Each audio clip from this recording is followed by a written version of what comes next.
organizations, we have the private sector.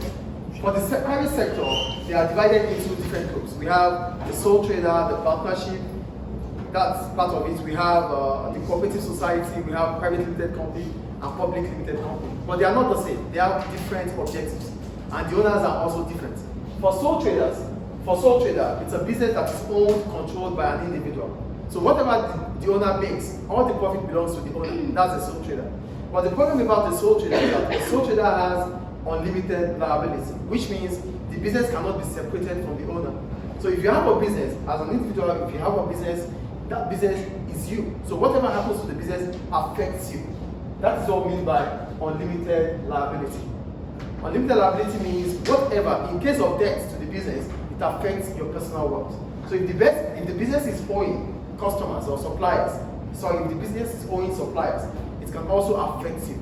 That's unlimited liability. Do we get unlimited liability here? Yes. Unlimited liability means debt to the third party. So if as a sole trader, whatever happens to you, whatever happens to the business affects you personally.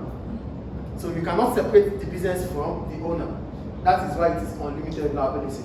Same goes to partnership. When we talk about partnership, it simply means 2 to 20 people coming together to start up a business with the aim of making profit. Each partner has its own share of profit.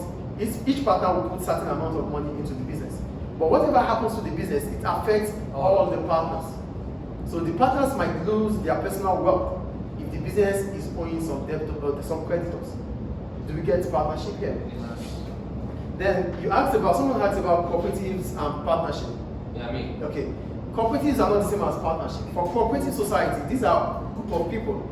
They are professionals. They come together, contribute almost the same amount of money to start up a business. So they are professionals coming together. For partners can be anybody, but they might even have separate skills, but they come together to make profit. Yeah, here equal amount of money here. Any amount, because here there's always a share of profits. So if there's a share of profit in partnership, it means each partner might not contribute the same amount.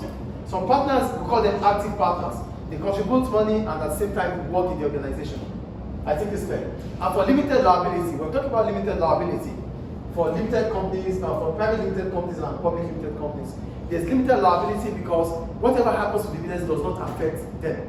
So the business is separated from the owners. There's an entity. Do we get the difference here? Private limited companies, public limited companies, they have limited liabilities, which means the owners of the business do not lose their personal wealth in case of debt to the business. But for sole traders and partnership, there's unlimited liability because the owners might lose their personal wealth in case the business goes bad. Any questions?